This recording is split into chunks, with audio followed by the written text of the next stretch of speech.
Electric current class 12th में ये topic हमारा आता है। इलेक्ट्रिक करंट चैप्टर है, chapter electric current class 12th में किरचॉफ्स लॉ, किरचॉफ्स जो लॉ है यहाँ पर, तो किरचॉफ्स लॉ फॉलो कराते हैं हम लोग सर्किट में। तो यहाँ पर देखिए, यहाँ पर लिखा है किरचॉफ सर्किटल लॉ। इसे हम लोग अच्छे से आज पूरा कवर करते हैं, इसे पूरा अच्छे से हम लोग एक्सप्लेन करते हैं, ठीक है। अब देखिए किरचॉफ लॉ में हमें यहाँ पर दो लॉ पढ़ने हैं, ठीक है। तो पहले यहाँ पर हम लोग यहाँ पर लिखते हैं there are two laws of Kirchhoff's. Kirchhoff के यहाँ पर देखिए दो लॉ है। पहले हम लोग यहाँ पर एक्सप्लेन करते हैं। जो पहले यहाँ पर है फर्स्ट लॉ को हम लोग बोलते हैं यहाँ पर जंक्शन लॉ के नाम से भी जानते हैं, जंक्शन लॉ। तो देखिए होता है यहाँ पर क्या है, किरचॉफ का यहाँ पर लॉ क्या होता है। अब देखिए यहाँ पर जो फर्स्ट लॉ है, फर्स्ट लॉ का नाम यहाँ पर क्या है, जंक्शन लॉ। जंक्शन लॉ यहाँ पर क्या होता है कि जिस भी पॉइंट पर इलेक्ट्रिक सर्किट के किसी भी पॉइंट पर अगर हम ढेर सारे वायर्स को ऐड करते हैं, ठीक है, उसको हम लोग यहाँ पर बोलेंगे जंक्शन। और जंक्शन पर डिपेंड जो भी यहाँ पर किरचॉफ का लॉ है उसे यहाँ पर बोलते हैं जंक्शन लॉ या फिर किरचॉफ फर्स्ट लॉ। अब देखिए डायग्राम इसका ध्यान से। मैंने मान लिया कि हमारे पास ऐसे करके, मान लीजिए यहाँ पर सपोज मान लिया हमने ऐसे करके हमारे पास 3-4 यहाँ पर मान लीजिए वायर्स हैं ऐसे करके ये, ठीक है। अब वो दिख रहा है यहाँ पर सेंटर में ना, तो सेंटर में हमने मान लिया ओ यहाँ पर क्या है, जंक्शन है, ठीक है। और यहाँ पर देखिए 5 वायर्स हमने यहाँ पर दिखाया आपको, 1 2 3 4 और 5। यहाँ पर पूरे 5 यहाँ पर वायर्स हैं और पूरे 5 वायर्स में हम यहाँ पर दिखा रहे हैं कुछ करंट को। तो मान लीजिए वायर 1 से जो करंट जा रहा है जंक्शन की ओर, वो करंट मान लिया हमने I1 है। वायर नंबर 2 से जो करंट जा रहा है मान लिया हमने I2 है। उसके बाद से I3 में जो करंट जंक्शन से दूर जा रहा है वो मान लिया हमने I3 है। I4 के लिए मान लिया यहाँ पर 4 के लिए I4 मान लिया, 5 के लिए मान लिया हमने I5। ध्यान से आपको समझना है। तो यहाँ पर देखिए जंक्शन पर देखिए यहाँ पर 5 पूरे करंट्स हैं, I1 I2 I3 I4 और I5, जिसमें से देखिए ध्यान से I1 और I2 ये दो करंट्स ऐसे हैं जो जंक्शन की ओर जा रहे हैं, जंक्शन की तरफ जा रहे हैं। I3 I4 I5 ये ऐसे करंट है जो जंक्शन से दूर जा रहे हैं, ठीक है ना। तो हम लोग यहाँ पर बेटा बोल सकते हैं कि I1 I2 यहाँ पर क्या है, इनकमिंग करंट्स हैं, और जो I3 I4 और I5 का ये हमारे पास क्या है, आउटगोइंग करंट्स हैं, ठीक है ना। तो फर्स्ट लॉ यहाँ पर क्या कहता है, ध्यान से सब समझिएगा आप। यहाँ पर according to Kirchhoff's first law the sum of all incoming currents is equal to the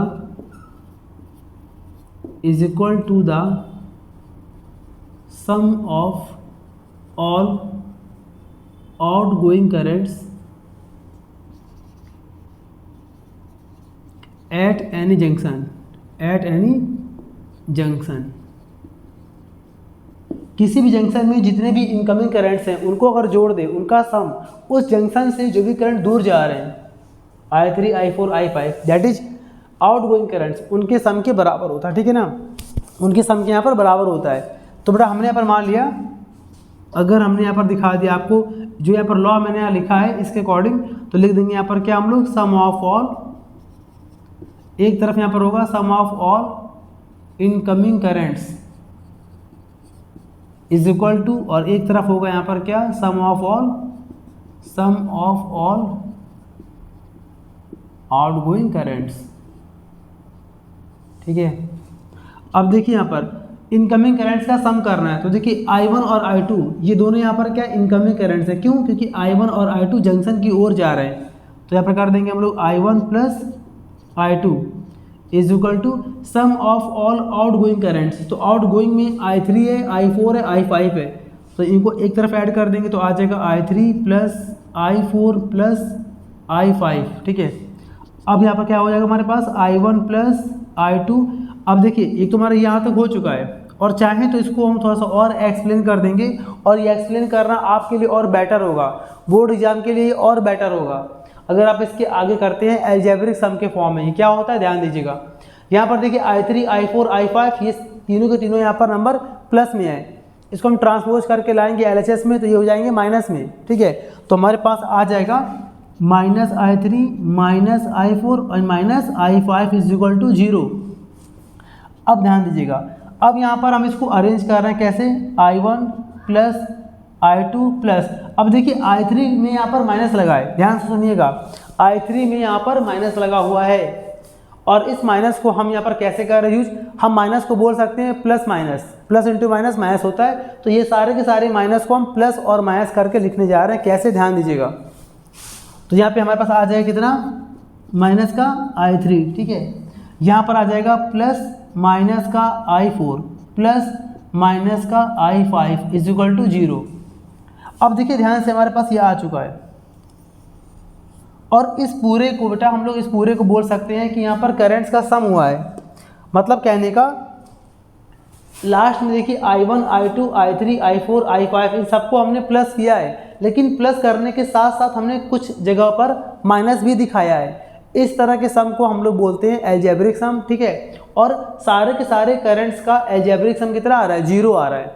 जहाँ जहाँ माइनस लगा है वो यहाँ पर ये सिंबल दिखा रहा है कि ये करंट्स क्या है, आउटगोइंग करंट्स हैं, और जहाँ जहाँ पर प्लस दिखा रहा है वहाँ पर ये दिखा रहा है कि करंट्स आउटगोइंग ना हो के इनकमिंग है, प्लस वाले इनकमिंग है और माइनस वाले आउटगोइंग है। अब इसको भी हम एक लैंग्वेज के फॉर्म में दिखा देंगे, यहाँ पर क्या, the sum of all currents at any junction is 0, the algebraic sum of all, algebraic sum दिखाएंगे। अगर हम सारे करंट्स को सम करते हैं किस फॉर्म में, अलजेब्रा फॉर्म में। अलजेब्रा का मतलब क्या होता है, साइन के फॉर्म में, प्लस माइनस को देख कर अगर हम यहाँ पर ऐड करते हैं तो इनका सम कितना आता है, 0 आता है। चलिए ध्यान दीजिएगा, यहाँ पर मैं यहाँ पर लिख रहा हूँ, तो आपको यहाँ पर करना है, यहाँ पर देयरफॉर डबल कॉमा के यहाँ पर अंदर दिखा दीजिएगा, the algebraic sum of, the algebraic sum of all currents at any junction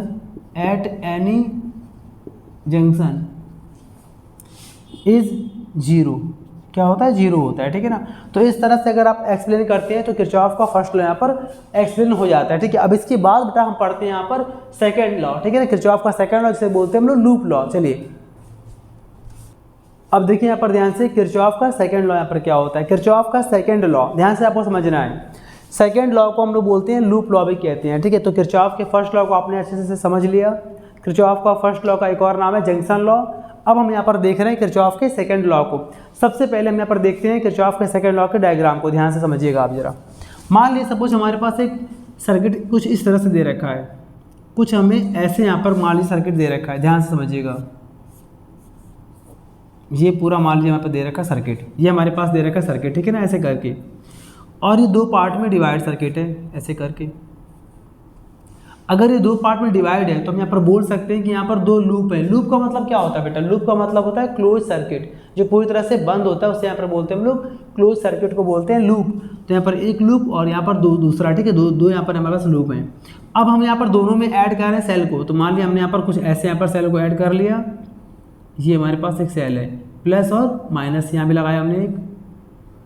जो यहाँ पर लॉन्गेस्ट प्लेट है, जो यहाँ पर बड़ी प्लेट है, वो कैसी होती है, प्लस की, और छोटी वाली होती है माइनस की, ठीक है। और हमने इसी के पास यहाँ पर लगा लिया एक रेजिस्टेंस दिखा दिया हमने यहाँ पर, ये यहाँ पर लगा दिया मैंने यहाँ पर एक रेजिस्टेंस R1। इसी के पास हमने एक और दिखा दिया दूसरे सेल के पास, एक और यहाँ पर दिखाया हमने रेजिस्टेंस। ये केवल डायग्राम है, ठीक है, R2। और हमने तीसरे वाले यहाँ पर वायर में कुछ भी नहीं किया ऐसा, बस तीसरे में हमने यहाँ पर सिर्फ और सिर्फ रेजिस्टेंस को ऐड करके दिखा दिया है, और हमने इसको मान लिया ये R3 है, ठीक है, ठीक। अच्छा, नाम डाल दे रहे हैं इसका हम लोग A B C D F और G, ठीक है। अब यहाँ पर ध्यान दीजिएगा, ये भी सेल है और ये भी सेल है। अब इस सेल का इलेक्ट्रोमोटिव फोर्स हमने मान लिया E1 है, इस वाले सेल का, पहले वाले सेल का इलेक्ट्रोमोटिव फोर्स मान लिया हमने E1 है। यहाँ दिखा देंगे हम लोग यहाँ पर E1 का मतलब पहले वाले सेल का इलेक्ट्रोमोटिव फोर्स। यहाँ पर दिखा देंगे हम लोग दूसरे सेल का, तो यहाँ पर सेल नंबर 2 है उसका उसका यहाँ पर इलेक्ट्रोमोटिव फोर्स E2 है, ठीक है। और तीसरे वाले वायर में हमने किसी प्रकार का कोई भी यहाँ पर सेल ऐड नहीं किया है, तो एक यहाँ पर E1, एक यहाँ पर E2 और तीसरे में कुछ भी नहीं है।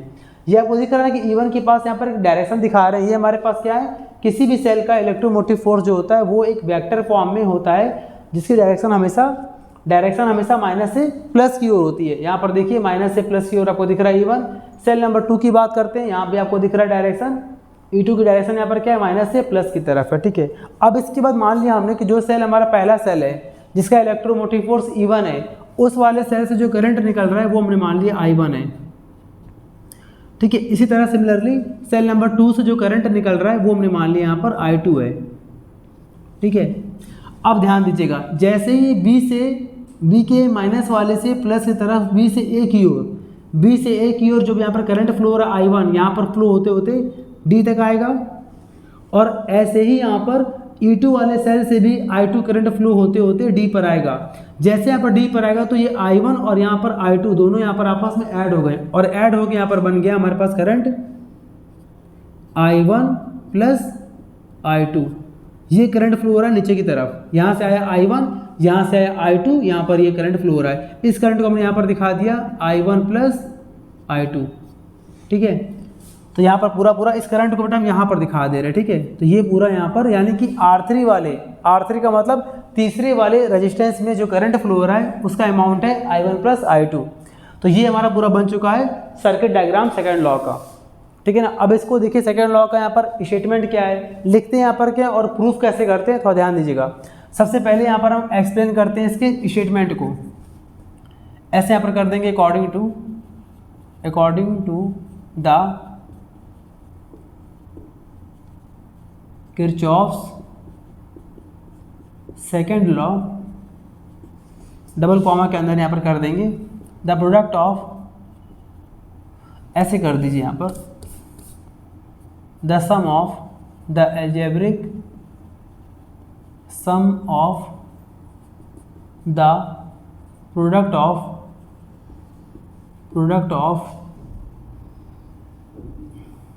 फ्लोइंग करंट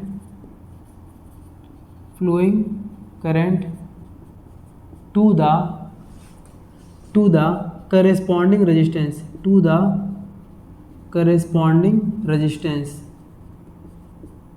चलिए मैं यहाँ लिख दे रहा हूँ to the corresponding resistance is equal to the फिर यहाँ पर बोलेंगे द एल्जेब्रिक सम ऑफ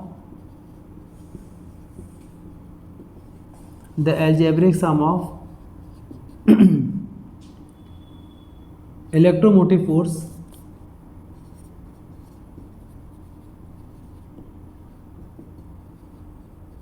यानी कि EMF, ठीक है, of cells in any close loop.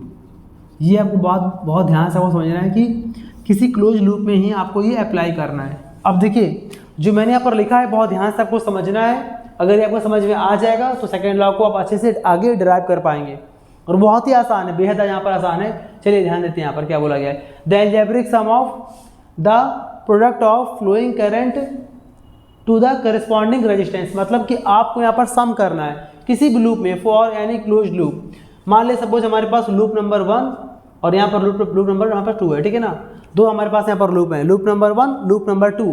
तो अभी हम यहाँ पर मान लीजिए लूप नंबर 1 की बात करते हैं। तो करना है क्या है आपको, यहाँ देखिए यहाँ पर क्या लिखा है, इज इक्वल टू द, मतलब यहाँ से इक्वल करना है। एक तरफ क्या है द एल्जेब्रिक सम है, दूसरी तरफ भी यहाँ पर क्या है द एल्जेब्रिक सम है। एक तरफ क्या है the algebraic sum of the product, मतलब multiply of flowing current to the corresponding resistance, मतलब कि आपको आई का करंट का आपको करस्पॉन्डिंग रेजिस्टेंस में मल्टीप्लाई करना है। करस्पॉन्डिंग को आप कैसे समझेंगे, ध्यान से समझिएगा। वो जो करंट, जो भी करंट सेल से निकल रहा है उस करंट का सबसे पहला टच कहाँ हो रहा है, मतलब वो जो करंट में दिख रहा है आपने, वो करंट सबसे पहले किस रेजिस्टेंस में फ्लो हो रहा है उसको बेटा यहाँ पर बोलते हैं क्या, करस्पॉन्डिंग रेजिस्टेंस। यानी कि ऐसा नहीं कि I1 यहाँ पर R2 में फ्लो नहीं होगा, I1 R3 में फ्लो नहीं होगा, ऐसा नहीं है।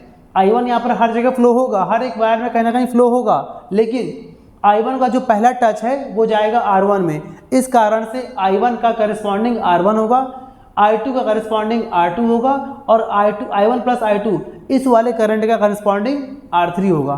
क्लियर यहाँ तक ना। और सबका यहाँ पर क्या करना है, मल्टीप्लाई करके ऐड करना है आपको, मतलब अलजेब्रिक सम करना है। अलजेब्रिक सम का मतलब प्लस माइनस को ध्यान में रखते हुए। अब ये प्लस माइनस कैसे लगाना है अभी आपको यहाँ पर हम एक्सप्लेन करेंगे। सबसे पहले यहाँ पर जो भी हमें बेसिक पॉइंट समझ सकते हैं पहले हम यहाँ पर वो समझते हैं। The algebraic sum of the product of flowing current to the corresponding resistance, यानी कि I और R का मल्टीप्लाई करना है करस्पॉन्डिंग फॉर्म देख के और उसको अलजेब्रिक सम में कर देना है। ठीक है, उसको बेटा हम लोग ऐसे यहाँ पर लिखने आ रहे हैं। कैसे, ध्यान से समझना आप, सिग्मा I R, ठीक है ना, मतलब I और R का यहाँ पर मल्टीप्लाई है और सिग्मा यहाँ पर क्या है, सिग्मा यहाँ पर है अलजेब्रिक सम। क्लियर है ना यहाँ पर, ठीक है। इज इक्वल टू द फिर से करना है अलजेब्रिक सम, तो फिर से यहाँ पर लगा दिया हमने सिग्मा किसका, of electromotive forces of cells in any close loop, उस सेल में जो भी यहाँ पर इलेक्ट्रोमोटिव फोर्स है उसके अलजेब्रिक सम के इक्वल होता है ये पूरा। तो ये जो आपको दिख रहा है ब्रैकेट के अंदर ये इसका शॉर्ट वर्जन है। सिग्मा का मतलब the algebraic sum of the product of I and corresponding R यानी कि resistance is equal to the algebraic sum of electromotive force in any close loop. ठीक है ना। अब इसकी हम यहाँ पर अब इसको हर एक लूप में प्रूफ करके दिखाना है या फिर हमें ये फॉर्मूला हर एक लूप में अप्लाई करके दिखाना है। ध्यान दीजिएगा, यहाँ पर देखिए 2 लूप है, आपको मैं यहाँ पर दोनों लूप में अप्लाई करके दिखाता हूँ। ठीक है, चलिए अब हम यहाँ पर करने जा रहे हैं now for first closed loop. सबसे पहले हम यहाँ पर पहले वाले क्लोज लूप की बात करते हैं। ठीक है, अब देखिए इसका पहले यहाँ पर हम नेमिंग करने जा रहे हैं क्लोज लूप का। देखिए नाम डालते हैं यहाँ पर, मान लिया हमने ऐसे कर लिया यहाँ पर नेमिंग ABCDA, ध्यान दीजिएगा A से B, B से C, C से D और वापस A तक। तो मैं यहाँ पर लिख रहा है इसको ABCDA, जहाँ से स्टार्ट किया तो वहाँ तक हमने पूरा खत्म कर दिया, जिससे कि यहाँ पर साफ साफ दिख रहा है कि पूरी तरह से क्लोज है। ठीक है, और यहाँ पर देखिए हमने यहाँ पर एक एरो यहाँ पर ड्रॉ किया है। ये एरो का यहाँ पर बहुत बड़ा रोल है। ये एरो यहाँ पर दिखाएगा आपको कि हम किस रास्ते से जा रहे हैं। मतलब इसका मतलब कि पहले हम A से कहाँ जाएंगे, B जाएंगे। एरो का मतलब समझिएगा आप, A से पहले B जाएंगे, B से फिर C जाएंगे, C से जाएंगे D और D से वापस A। और इसमें हमें अलजेब्रिक सम को अप्लाई करना है। अलजेब्रिक सम को अप्लाई कैसे करना है आपको बताते हैं, ध्यान दीजिएगा। सबसे पहले हम इस लूप में इसको सॉल्व करते हैं। किसको, पहले LHS को, सिग्मा IR कैसे करेंगे ध्यान से समझिएगा। तो A से हम जा रहे हैं B, अब देखिए पर ध्यान से A से यहाँ पर जा रहे हैं B। अब देखिए A से B जाने में, A से अगर हम B जाएंगे तो सबसे पहले यहाँ पर सॉल्व करते हैं IR को। तो A से B जाने में सबसे पहले फोकस करेंगे I में। तो A से B जा रहे हो तो यहाँ पर दिख रहा है I1, और जो I1 यहाँ पर दिख रहा है वो A से B जाने के जस्ट अपोजिट है यहाँ पर, यानी कि यहाँ पर क्या लगाएंगे, माइनस। तो यहाँ पर लगा देंगे माइनस। यहाँ पर अलजेब्रिक सम का मतलब यहीं पर यही है बस कि आपको माइनस प्लस का ध्यान रखना है। आप जिस रास्ते से जा रहे हैं उसके अगेंस्ट, उसके अपोजिट अगर यहाँ पर करंट आपको दिख रहा है तो उसमें आपको यहाँ पर माइनस लगाना है। अब यहाँ पर I को सिर्फ I नहीं करना है, आपको यहाँ पर I को आपको R के साथ मल्टीप्लाई करके लिखना है। तो देखिए I1 का करस्पॉन्डिंग क्या है, R1। तो यहाँ पर मैं होना पड़ेगा I1 इंटू R1। ये हम चले गए A से B आ गए।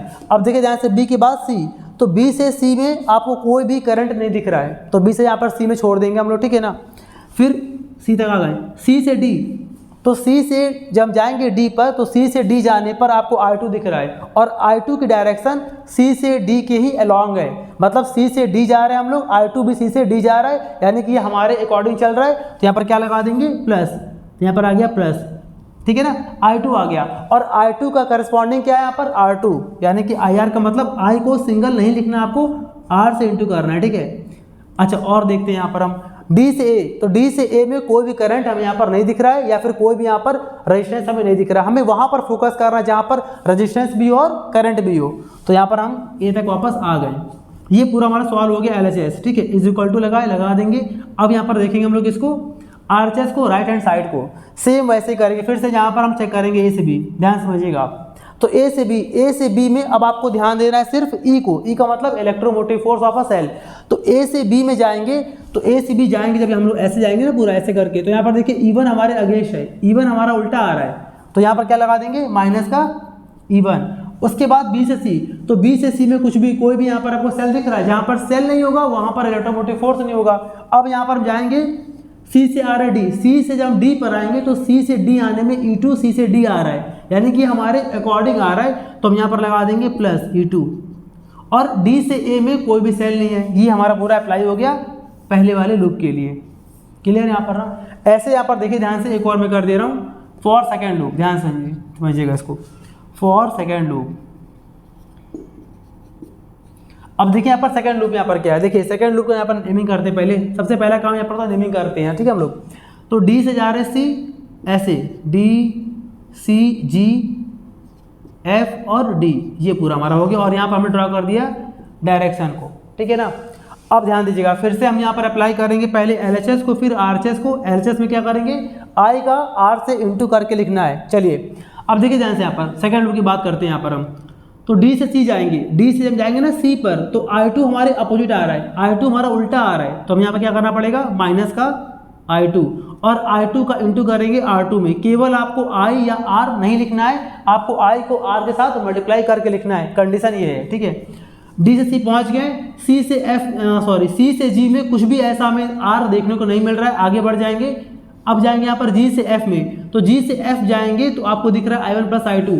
आप आ रहे हैं G से F आ रहे हैं और ये आपके F से जा रहा है G, यानी कि ये हमारे अगेंस्ट जा रहा है, उल्टा जा रहा है। यहाँ पर लगाना पड़ेगा माइनस हमें, तो माइनस I1 प्लस I2 और इसका करेंगे मल्टीप्लाई R3 में, तो यहाँ पर आगे R3, ठीक है।